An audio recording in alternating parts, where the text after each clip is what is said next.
Here's your gourmet meal, sir. Flight attendant Bethany's voice dripped with mock sweetness as she slammed the tray down. The smell hit first. Sharp, putrid.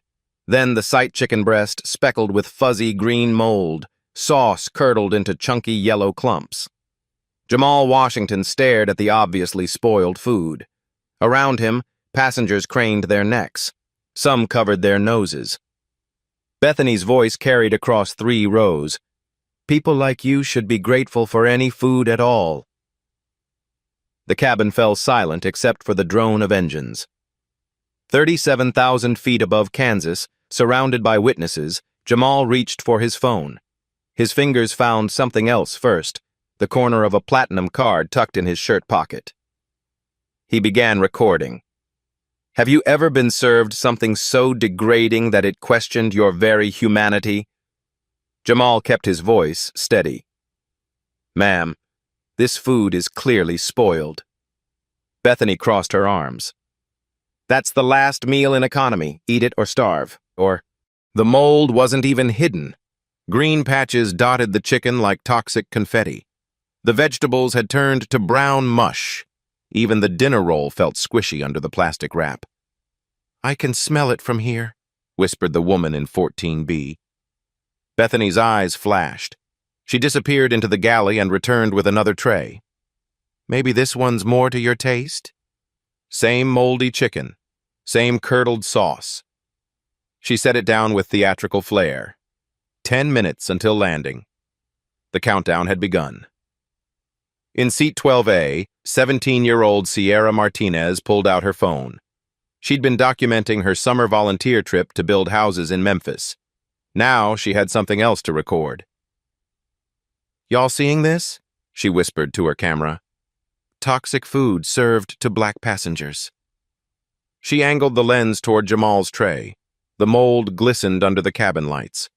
Her TikTok went live instantly. 20 viewers became 50. Jamal photographed the food from multiple angles. He checked the meal service sticker's lot number 4751B, packed yesterday at 6:47 a.m. The expiration stamp was smudged but readable.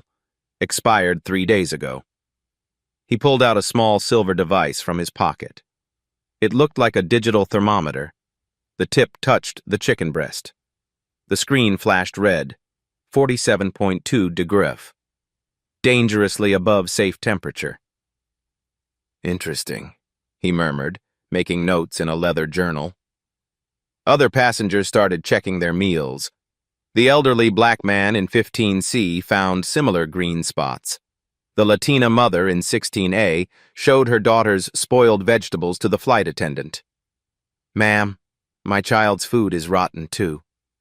Bethany barely glanced over. That's what we have today. But the white businessman in 14A? His chicken looked golden brown, properly heated. The family in row 11? Their meals were fresh, steam rising from properly warmed containers. Sierra caught it all on camera. Her viewer count hit 200. This is messed up, commented a Justice Warrior 23. Call the health department! That's food poisoning waiting to happen, typed @mom-of-3ATL. The comments multiplied faster than Sierra could read them. Bethany called for backup. Janet, we have a difficult passenger in 13D. Supervisor Janet Mills appeared within seconds. Mid-40s, gray hair pulled into a tight bun, authority radiating from her pressed uniform. She surveyed the scene-spoiled food, recording phones, restless passengers. Sir, our catering meets all federal standards, she announced, loud enough for nearby rows to hear. The lie hung in the air like the smell of rotting meat. Janet attempted to cover the mold spots with extra napkins. The green fuzz peeked through white paper like a toxic bouquet. This is all we have for your ticket class, she said, bringing a third tray from the galley. Same contaminated food, same dismissive attitude. Jamal continued his documentation. Temperature readings, lot numbers, timestamps. His handwriting was precise, methodical. He noted the pattern of meal distribution, the deliberate selection of spoiled portions for passengers of color. If you're so picky about food, maybe you should pack your own lunch next time, Janet suggested. Her voice carried that particular tone, the one that made it clear she thought she was dealing with someone beneath her station. Sierra's live stream reached 500 viewers. The hashtag spoiled food racism started gaining traction. 9 minutes to landing, the captain announced over the intercom. Jamal pulled out his phone and speed-dialed a number. It went straight to voicemail. He tried another. Same result. The third number connected. "Health Department emergency line," a voice answered. "This is concerning contaminated food service on American Airlines Flight 2847, Jamal said quietly. Multiple passengers served spoiled meals with visible mold contamination. Bethany tried to snatch the phone. "Sir, you can't make calls during landing preparation." "The call is documented," Jamal replied calmly, ending the conversation. "Food safety violations require immediate reporting." Janet's confidence wavered for the first time. "Sir, there's no need to involve outside agencies. This is just a misunderstanding." "Ma'am, serving spoiled food violates federal health codes. I need to document this properly." The cabin buzzed with whispered conversations. Passengers compared their meals. The pattern became undeniable fresh food for white passengers, contaminated food for everyone else. Sierra's viewer count hit 800. Comments flooded in faster than she could moderate them. "This is discrimination! Sue them! Where's the FBI when you need them? That airline is about to get canceled." 8 minutes to landing. Jamal opened his leather journal wider. Inside, nestled between pages of handwritten notes, was a laminated card. Sierra's camera caught a glimpse official-looking, with a government seal. But before anyone could read the details, turbulence hit. Phones went down. Attention shifted to seatbelts and landing preparations. Janet collected the contaminated trays hastily. "Let me dispose of this for you." "No," Jamal said firmly. "These need to be preserved for health inspection." His tone carried something new, not anger, not pleading, authority. Janet paused, tray halfway to the galley. Something in his voice made her hesitate. 7 minutes to descend, came the captain's voice. In the galley, Bethany whispered urgently to another flight attendant, "This guy's making a federal case out of spoiled chicken." She had no idea how right she was. Sierra kept recording her phone battery at 23%. The story was just beginning, and 1,200 people were now watching the drama unfold at 37,000 feet. The contaminated food sat between them like evidence at a crime scene, which, as it turned out, it was. 6 minutes to landing. Sierra's live stream exploded. 1,200 viewers became 2,000. Comments cascaded down her screen like digital rain. "That's food poisoning waiting to happen. Call the CDC. This is straight-up biological warfare." The hashtag spoiled food racism was trending. Each share multiplied the audience. Real-life stories of discrimination were pouring into the comments section. Other passengers started examining their own meals with new scrutiny.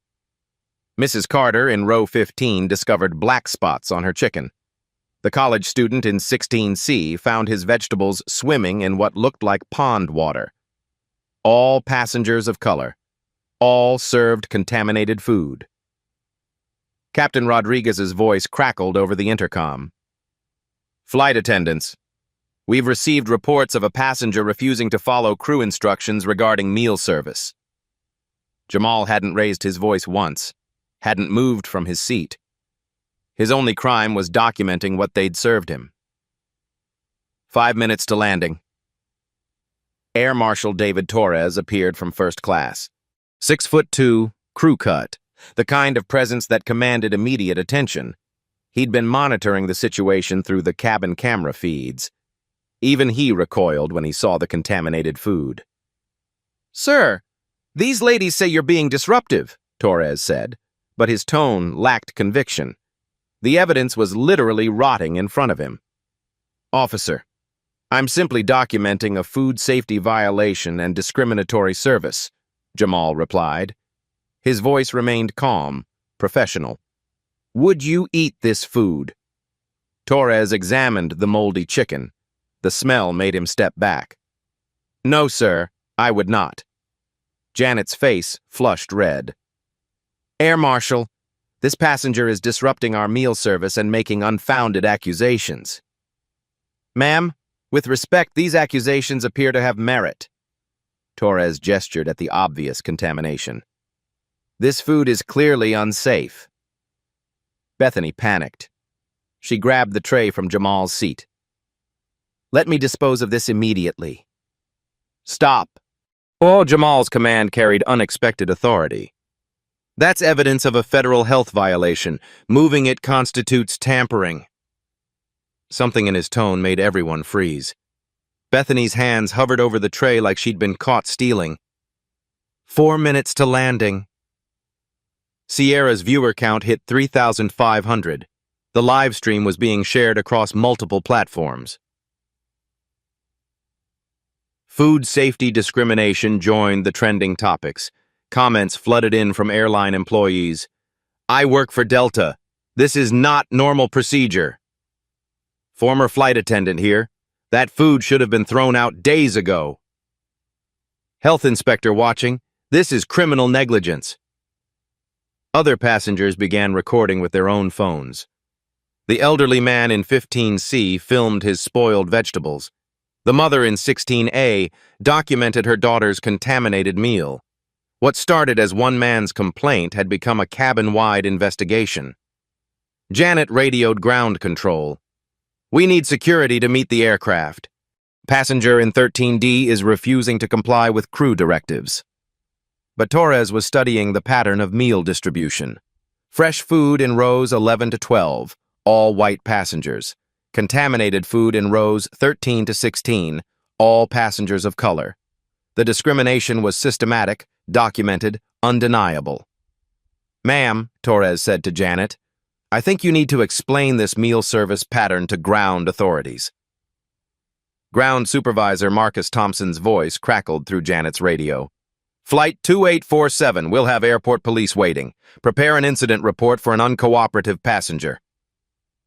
The machinery of institutional power was mobilizing against one quiet man with spoiled food and a camera phone. 3 minutes to landing. Jamal continued taking notes. His handwriting remained steady despite the turbulence, both atmospheric and social. He recorded employee badge numbers, timestamps, and witness seat assignments. His documentation was methodical, thorough, professional. Sierra's live stream reached 5,000 viewers. Comments were flooding in from across the country. This is why I avoid flying. Discrimination at 30,000 feet. Call a lawyer now. That airline is finished. The story was going global in real time. Bethany attempted damage control. She announced over the PA system, Ladies and gentlemen, we apologize for any inconvenience regarding meal service. Please remain seated while we address a minor catering issue. Minor catering issue. That's what she called serving moldy food to black passengers. Passengers weren't buying it. The businessman in 14A stood up to look at the contaminated meals. Jesus Christ, that food is completely rotten. The mother in 11B covered her child's eyes. Honey, don't look at that. Even first-class passengers were craning their necks to see what was happening in economy. 2 minutes to landing. Jamal pulled out his temperature scanner again. He tested meals from multiple rows, documenting the readings in his journal. Row 11, white family, 165 degrees, safe temperature. Row 12, white couple, 162 degrees, safe temperature. Row 13, Jamal, 47 degrees, danger zone. Row 14, Mrs. Carter, 51 degrees, danger zone. Row 15, elderly black man, 49 degrees, danger zone. Row 16, Latina family, 46 degrees, danger zone. The pattern was damning. Safe, properly heated food for white passengers. Contaminated, improperly stored food for everyone else. Air Marshal Torres watched Jamal work. "Sir, you seem very familiar with food safety protocols." "Officer, any responsible citizen should know basic food safety," Jamal replied. But there was something in his tone, a precision that suggested more than casual knowledge. Torres noticed the temperature scanner, professional grade, not something a typical passenger carried. Janet tried one last power play. "Sir, I'm ordering you to stop disrupting this flight. Comply immediately or face federal charges." Jamal looked up from his notes. "Ma'am, exactly which federal regulation am I violating by documenting unsafe food service?" The question hung in the cabin air like a legal challenge. Janet had no answer because there wasn't one. 1 minute to final approach. Sierra's battery dropped to 8%, but she kept recording. 7,200 people were now watching the live stream. The story had been shared over 15,000 times across social platforms. Local news stations were picking up the hashtags. Congressional staffers were taking notes. The NAACP was preparing statements.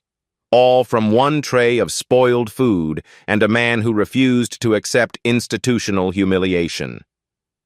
The plane began its descent into Kansas City International Airport. Below them, ground crews were preparing for what they thought was a routine, unruly passenger incident. They had no idea they were about to witness the intersection of food safety law, civil rights enforcement, and social media justice. Jamal closed his journal and carefully placed it in his carry-on bag. Next to it, Sierra's camera briefly captured something else. A laminated identification card with an official government seal. The letters FAA were partially visible before the bag zipped shut.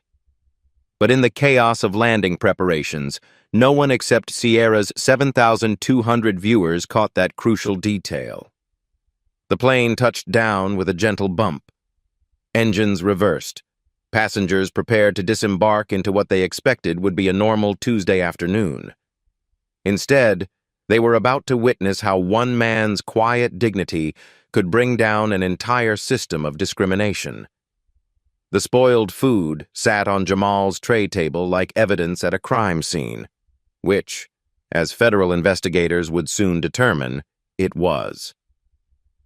The plane rolled to Gate B-17. Airport police vehicles flanked the jet bridge, red and blue lights cutting through the terminal's fluorescent glare. Ground Supervisor Marcus Thompson waited with 2 officers, clipboard in hand, ready to document another unruly passenger incident. Just another Tuesday afternoon at Kansas City International. They had no idea what was coming.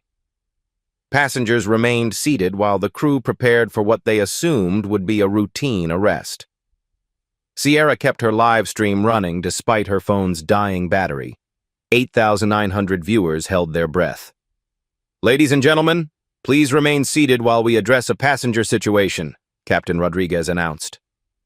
Jamal sat quietly in 13D, hands folded, the contaminated meal still on his tray table. His calm was unnerving. Most passengers facing arrest showed some anxiety. Jamal looked like he was waiting for a scheduled appointment. Air Marshal Torres approached. "Sir, I need to ask you to come with us voluntarily." "Of course, officer." Jamal stood slowly, reaching for his carry-on bag. His movements were deliberate, unhurried. That's when he pulled out his phone. Not to call a lawyer, not to contact my family. He speed-dialed a number that connected immediately. "FAA Emergency Food Safety Hotline, this is Director Patricia Williams." The cabin fell silent. Every conversation stopped. Even the engine noise seemed to fade. Jamal put the call on speaker. "Director Williams, this is Senior Food Safety Inspector Jamal Washington, badge number 4751. Time stopped. Bethany's face drained of color like blood running from a wound. Janet's clipboard clattered to the floor. Air Marshal Torres stepped back, reassessing everything he thought he knew about the situation. "Inspector Washington," Director Williams's voice carried clearly through the cabin. "What's your status?" Ma'am, I'm documenting a Level 1 food contamination incident with evidence of discriminatory distribution. Flight AA2847, Kansas City International, Gate B17. The words hit like physical blows. Level 1 food contamination. Federal investigation. Career-ending violations. Sierra's live stream exploded. 12,000 viewers became 15,000 in seconds. Comments flooded the screen faster than anyone could read. He's a federal inspector! Plot twist of the century! Those flight attendants are done! Jamal opened his leather journal. What passengers had assumed were personal notes were revealed as official federal documentation. Temperature readings, violation codes, chain of custody protocols. Director, I have evidence of systematic food safety violations with apparent racial bias in meal distribution. Multiple passengers served contaminated food with surface mold and dangerous temperature readings. Bethany tried to speak. Nothing came out. The woman who'd been so confident serving spoiled food to a black passenger now faced the reality that she'd been discriminating against a federal inspector. Inspector Washington, do you need immediate ground support? Yes, ma'am. I'll need a full crew interview, meal preservation for laboratory testing, and service audit documentation. Torres was the first to recover. Sir, I apologize. I had no idea. Officer, you responded appropriately to the information you had. Jamal's tone remained professional. The crew reported a disruptive passenger. You investigated. That's proper protocol. But his eyes found Bethany and Janet. However, serving contaminated food to passengers based on their race violates multiple federal statutes. The power dynamic had completely reversed. Minutes ago, Bethany had the authority of her position, her uniform, the institutional backing of the airline. Now she faced a federal inspector with documentation of her violations. Ground Supervisor Thompson climbed aboard, still expecting to arrest a troublemaker. Instead, he found airport police stepping aside for FAA investigators already en route. What the hell is going on here? Thompson demanded. Jamal handed him a business card. Official government seal. Senior Food Safety Inspector, Federal Aviation Administration. Thompson's clipboard joined Janet's on the floor. Sir, we received reports of an unruly passenger. Mr. Thompson, you received reports of a passenger documenting federal safety violations. There's a significant difference. Sierra's battery hit 3%, but she kept recording. This was the story of a lifetime. 18,000 people were watching federal justice unfold in real time. Jamal continued his call with Director Williams. Ma'am, I need you to know this appears to be systematic. I've been monitoring this route for 6 months. Today's incident follows a pattern of discriminatory service I've documented across multiple flights. The revelation hit like a second tsunami. This wasn't random. This was a federal investigation that had been building for months. Inspector Washington, preserve all evidence. A full investigation team is en route. Already secured, ma'am. Contaminated meals preserved with chain of custody documentation, multiple witness recordings, temperature data logged with timestamps. Bethany found her voice, barely above a whisper. I didn't know. We didn't realize. Jamal looked at her directly. Ma'am, my identification was irrelevant. You served spoiled food to passengers based on their skin color. Whether I was an inspector, a teacher, or unemployed, that action violated both federal law and basic human decency. The truth of it silenced her completely. She hadn't discriminated against a federal inspector. She'd discriminated against a black man who happened to be a federal inspector. Janet tried damage control. Inspector Washington, surely we can resolve this internally. No need for formal reports. Ma'am, federal food safety violations require mandatory reporting. There's no discretionary option. His tone was matter-of-fact, almost gentle. Serving contaminated food is a federal crime. Doing so with racial bias elevates it to civil rights violation. The legal weight was crushing. Federal food safety violations carried fines up to $500,000 per incident.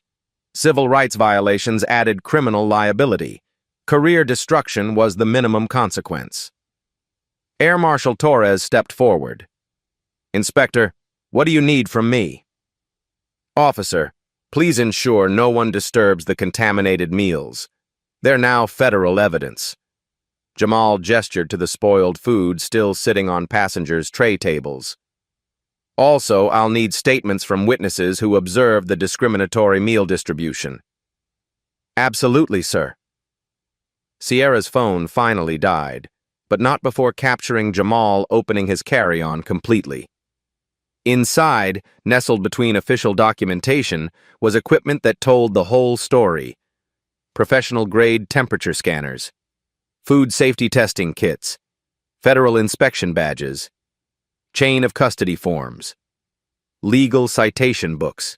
This man didn't just happen to carry food safety equipment. This was his job, his expertise, his federal authority. The passengers began to understand what they'd witnessed. Not just discrimination, but discrimination against someone with the power to do something about it. Mrs. Carter from row 15 stood up. "Inspector, I received spoiled food too. I'd like to make a statement." The elderly man from row 15 nodded. "Same here. Whatever you need." One by one, the passengers who'd received contaminated food volunteered as witnesses. They weren't just supporting Jamal anymore, they were supporting federal law enforcement. Thompson's radio crackled. "Ground control, FAA investigation team arriving at gate B-17. Clear all non-essential personnel." The institutional machinery that had mobilized against one quiet passenger was now scrambling to accommodate a federal investigation. Airport police stepped aside. Airline supervisors yielded authority. Jamal remained seated, still documenting. His handwriting hadn't wavered once during the entire ordeal. Professional training had prepared him for exactly this scenario. "Inspector," Torres asked quietly, "how long have you been working on this case?" "Officer, I inspect this route monthly as part of routine federal oversight. What happened today wasn't planned. It was just the most blatant violation I've documented." The systematic nature of it was staggering. 6 months of federal documentation, multiple flights, pattern analysis, professional investigation disguised as routine travel. Captain Rodriguez's voice came over the intercom one final time. "Ladies and gentlemen, please remain seated while federal investigators board the aircraft." Federal investigators, not airport security, not airline management. The federal government of the United States. Bethany sat in the galley, head in her hands, career in ruins. Janet stared at the contaminated meals that had seemed like such a small act of cruelty 30 minutes ago. Now they were federal evidence in a civil rights investigation. Outside the aircraft windows, news vans were already arriving. Social media has done its work. #spoiled food racism was trending nationally. Congressional offices were getting calls. The NAACP was preparing statements. All because one flight attendant thought she could humiliate a black passenger with spoiled food. She'd picked the wrong passenger. Director Williams's voice continued through Jamal's phone. "Inspector Washington, preliminary review suggests potential pattern violations across multiple carriers. This may expand beyond American Airlines." The investigation was growing. What started as one incident of spoiled food was becoming a federal audit of airline discrimination practices. Jamal finally ended the call and looked around the cabin. Passengers stared at him with a mixture of awe and respect. This quiet man had just transformed from victim to federal authority in minutes. The spoiled food still sat on his tray table. Evidence now. Proof that institutional discrimination had consequences when it targeted someone with the knowledge and authority to fight back. But more importantly, proof that fighting back was possible. The black tales and touching stories that emerged from this moment would inspire countless others to document, to resist, to demand dignity. Federal investigators boarded the aircraft as passengers finally began to disembark. The real investigation was just beginning, and Jamal Washington, Senior Food Safety Inspector, badge 4751, was just getting started. The FAA investigation team arrived within 20 minutes. 3 agents in Navy blazers, carrying sealed evidence containers and federal documentation. Gate B-17 transformed into a crime scene. Agent Sarah Carter led the team. 20-year veteran, built her reputation on airline safety enforcement. She'd seen everything: maintenance cover-ups, pilot fatigue violations, security breaches. But systematic food contamination with racial bias? This was new territory. Inspector Washington, she nodded with professional respect. Preliminary assessment? Jamal handed her his documentation. Agent Carter, multiple passengers served contaminated food with visible mold contamination. Internal temperatures 46 to 51 degrees Fahrenheit. Pattern suggests discriminatory distribution based on passenger race. Chen examined the evidence bags containing the spoiled meals. Even through plastic, the smell was overwhelming. Jesus, how long has this been going on?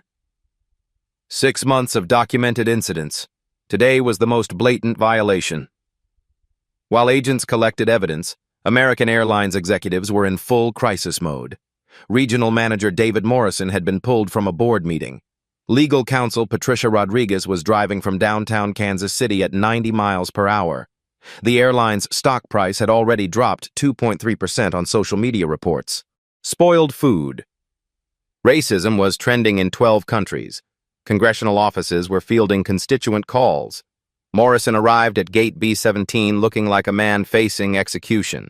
Tailored suit, silver hair, the kind of executive confidence that usually intimidated subordinates and impressed investors. Today, he looked small next to federal investigators. Agent Carter, I'm David Morrison, Regional Director. How can we resolve this situation quickly? Chen didn't look up from her evidence cataloging. Mr. Morrison, this is a federal investigation, not a customer service complaint. There's no quick resolution. Morrison spotted Jamal still seated in the aircraft, calmly answering questions from investigators. The passenger who filed the complaint, perhaps we could offer compensation? Upgrade to first class on future flights? Sir? Agent Carter's tone carried ice. That passenger is Senior Food Safety Inspector Washington. He doesn't need flight upgrades. He needs answers about why your crew served contaminated food to passengers based on their race. Morrison's legs nearly gave out. Federal inspector. 6 months of investigation. Pattern of discrimination. The legal implications crashed over him like a financial tsunami. Agent Carter, surely Inspector Washington understands this was an isolated incident.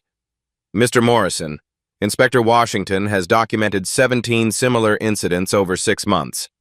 This appears to be systematic discrimination, not an isolated event. 17 incidents. Morrison's mental calculator started running. Federal fines, civil rights lawsuits, criminal liability, congressional investigations, lost government contracts. American Airlines held $2.8 billion in federal contracts, TSA partnerships, military transport, government employee travel, all at risk if they were found guilty of systematic discrimination. Legal counsel Rodriguez arrived breathless, law books under her arm. David, what's our exposure? Morrison pulled her aside. Systematic food safety violations, civil rights discrimination, federal inspector as victim. How bad? Rodriguez went pale. Federal food safety violations carry $500,000 per incident. With 17 documented cases, that's $8.5 million minimum. Civil rights violations add criminal liability. We're looking at potential federal prosecution. And the government contracts? Gone. Federal contractors must maintain compliance ratings. Discrimination findings trigger automatic contract termination. $2.8 billion gone. But the financial damage was just beginning. Rodriguez's phone buzzed with updates from the airline's crisis management team. Stock down 4.8% and falling. Social media mentions up 2,400% in 2 hours. 6 news crews en route to Kansas City. Congressional staffers requesting documentation. NOACP scheduling press conference. Morrison watched federal agents methodically document evidence. Each contaminated meal was photographed, tested, and cataloged. Chain of custody forms, witness statements, video evidence from passenger phones. The bureaucratic machinery of federal law enforcement was thorough, methodical, and unstoppable. Agent Carter approached Morrison with a preliminary report. Mr. Morrison, initial findings support Inspector Washington's assessment. We have evidence of systematic food safety violations with apparent discriminatory distribution. Agent Carter, what would constitute an acceptable resolution from the FAA's perspective? Chen's expression was granite. Mr. Morrison, the FAA doesn't negotiate compliance. You either meet federal standards or face federal consequences. But surely there's some middle ground. Sir, your flight attendant served moldy food to passengers because of their race. She documented it with photos. Your supervisor defended the practice. Your ground crew attempted to have the victims arrested. Carter's voice rose slightly. What middle ground exists with criminal behavior? Morrison had no answer. In corporate boardrooms, everything was negotiable. Market share, profit margins, regulatory fines. But criminal discrimination? There was no middle ground between legal and illegal. Inside the aircraft, Jamal continued his federal documentation. Each witness statement strengthened the case. Mrs. Carter described the spoiled vegetables in detail. The elderly man from row 15 provided timestamps from his own photos. The college student in 16C had been live streaming his own experience. His video showed Bethany deliberately selecting the most contaminated meals for passengers of color while serving fresh food to white passengers. Federal evidence was mounting by the hour. Morrison's phone rang. CEO William Harris calling from Atlanta headquarters. David, what the hell is happening in Kansas City? Bill, we have a federal civil rights investigation. Food safety violations. Discrimination against a federal inspector. Silence on the line. Then, how much? Minimum $8.5 million in federal fines. Potential loss of $2.8 billion in government contracts. Stock price falling. Congressional attention. More silence. David, fix this. Whatever it takes. Bill, we can't fix federal law violations. We can only comply with the investigation and implement corrective measures. Morrison ended the call and approached Agent Carter. What would the FAA require for us to demonstrate good faith compliance? Chen consulted her preliminary report. Immediate suspension of all involved personnel pending investigation. Complete audit of food safety protocols. Implementation of anti-discrimination training. Independent oversight of meal service procedures. Timeline? Immediate suspension now. Audit and training 30 days. Independent oversight ongoing until federal compliance is verified. Morrison pulled out his phone. Bethany Williams and Janet Mills, you're suspended without pay pending a federal investigation. Security will escort you from airline property. Bethany had been sitting in the galley, still in shock. The reality of federal prosecution was beginning to sink in. Career over. Criminal charges pending. Financial ruin is approaching. Mr. Morrison, I didn't know he was an inspector. Ms. Williams, you served spoiled food to passengers because they were black. Inspector Washington's profession is irrelevant to that violation. Agent Carter overheard. Actually, Mr. Morrison, tampering with federal inspectors adds additional charges. Ms. Williams interfered with federal oversight, which carries separate penalties. The legal holes kept getting deeper. Each revelation added new violations, new consequences, new federal attention. Morrison's phone buzzed with a text from headquarters. Congress requesting hearings. The Transportation Committee wants full documentation. Congressional hearings, public testimony, national media coverage. The nightmare was expanding beyond Kansas City. Inside the aircraft, Jamal finished his witness interviews. 17 passengers had provided statements. 5 had video evidence. 3 had their own temperature readings from personal devices. The federal case was airtight. Agent Carter approached Jamal. "Inspector Washington, preliminary investigation supports a recommendation for federal prosecution. Are you prepared to testify?" "Agent Carter, I'll provide whatever testimony federal law requires." Morrison overheard. Federal prosecution, criminal charges, congressional testimony. The words hit like physical blows. "Inspector Washington," Morrison approached carefully, "on behalf of American Airlines, I want to personally apologize for the treatment you received." Jamal looked at him directly. "Mr. Morrison, I appreciate the apology, but the issue isn't how I was treated.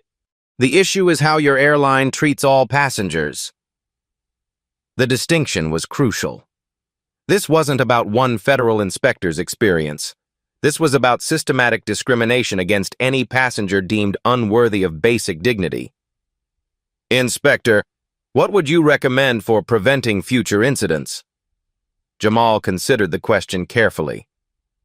"Mr. Morrison, federal regulations already exist. Food safety standards are clearly defined. Civil rights protections are well established. The issue isn't new regulations, it's enforcement of existing law." "How do we ensure enforcement?" "Independent oversight, regular federal inspections, meaningful consequences for violations, training that emphasizes legal compliance, not just customer service." Morrison took notes frantically. These weren't suggestions, they were requirements for avoiding federal prosecution. Agent Carter's radio crackled. "Agent Carter, media requesting a statement. How do you want to handle the press?" "Standard federal investigation protocol. No details until investigation is complete." But social media wasn't waiting for official statements. #justice at 30,000 feet was trending globally. Passenger videos were being shared millions of times. Congressional representatives were calling for hearings. The story was bigger than American Airlines now.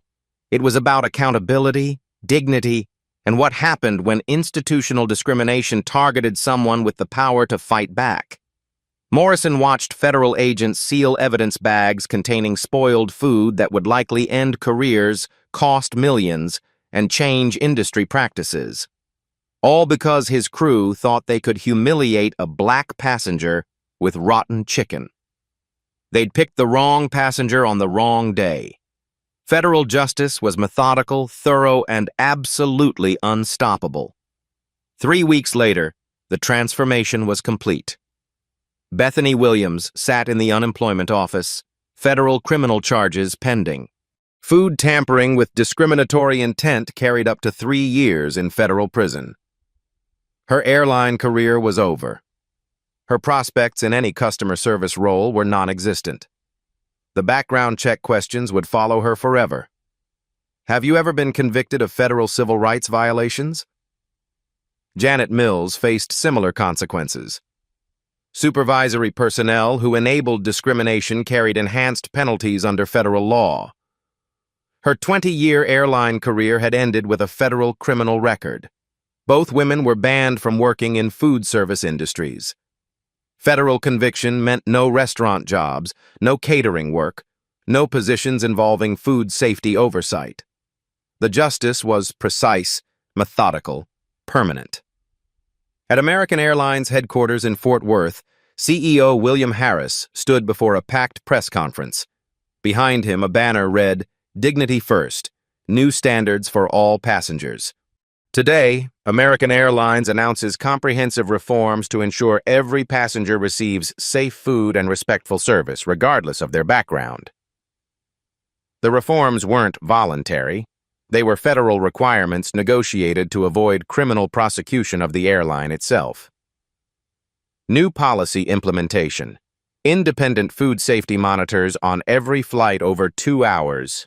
Real-time temperature tracking for all meal service. passenger-accessible reporting app for service complaints, monthly federal inspections of catering facilities, zero-tolerance policy for discriminatory service. Harris read from prepared remarks crafted by federal negotiators. We failed our passengers and our values. These changes ensure it never happens again. The financial cost was staggering.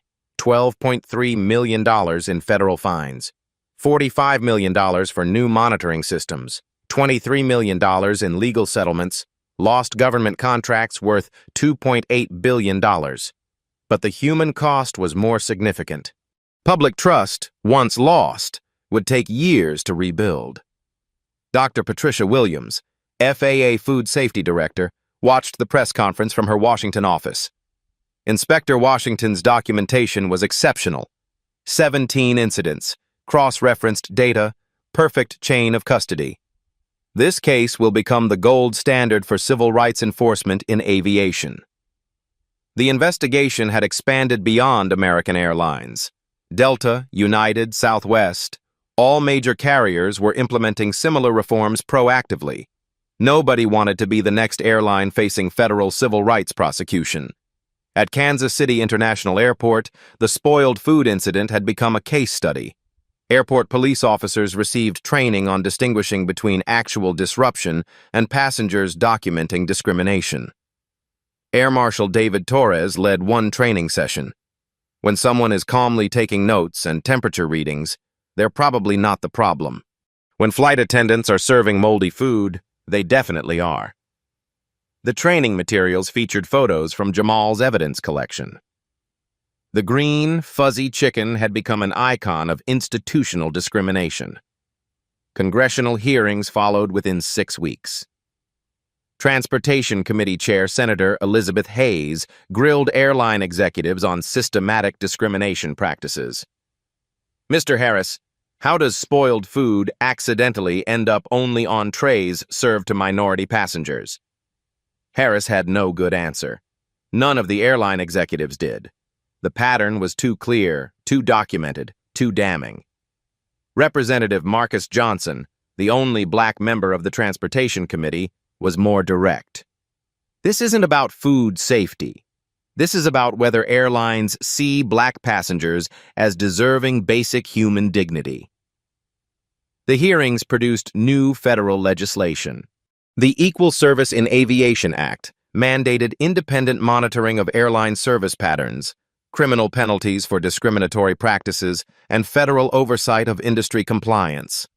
Jamal Washington testified as the lead witness. His calm professionalism impressed even skeptical committee members. No anger, no accusations, just documented facts and professional analysis. Senator Hayes, federal food safety standards exist for good reason. When those standards are selectively enforced based on passenger demographics, it violates both health regulations and civil rights law. His testimony lasted 4 hours. Every question answered with data, documentation, and federal statute citations. The committee members realized they were dealing with someone who understood both the legal framework and practical enforcement. The real changes happened at ground level.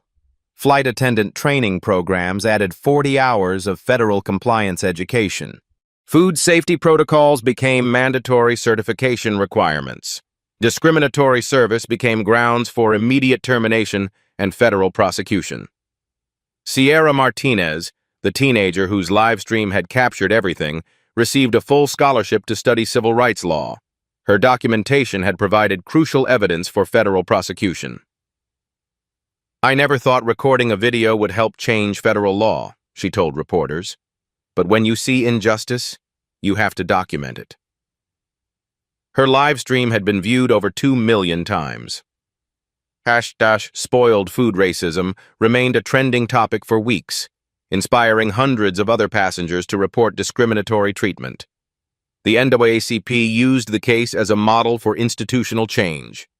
This proves that systematic documentation, federal law enforcement, and social media accountability can create real reform, said National President Derek Johnson. 6 months after the incident, American Airlines reported 0 food safety violations and 0 discrimination complaints on Jamal's monitored routes. The combination of federal oversight and public awareness had eliminated the problems completely. Other airlines reported similar improvements. The industry-wide reforms had created accountability that prevented discrimination before it occurred. Jamal continued his federal inspection work, now with enhanced authority and public recognition. His methodical approach had become the standard for federal civil rights enforcement.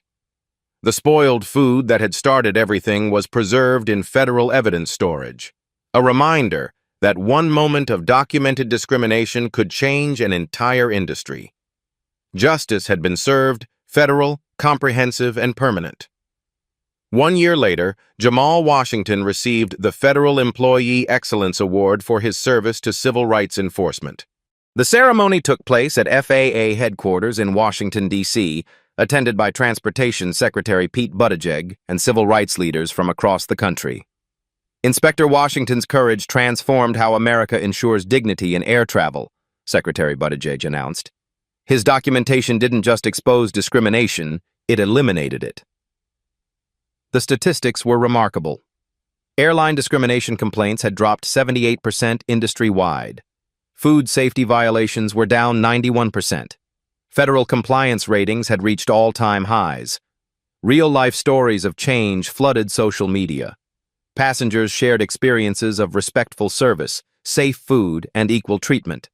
The hashtag #DignityFirst became a celebration of progress rather than documentation of injustice. Bethany Williams completed her federal sentence and community service. She now worked at a local food bank, serving meals to homeless families. Court-mandated sensitivity training had opened her eyes to the humanity she'd ignored. "I served spoiled food to people because of their skin color," she told new volunteers. "I thought I was better than them. I was wrong about everything." Her transformation was genuine but incomplete. Federal conviction meant permanent employment restrictions. Some consequences couldn't be undone. Janet Mills returned to school, earning certification in diversity and inclusion training.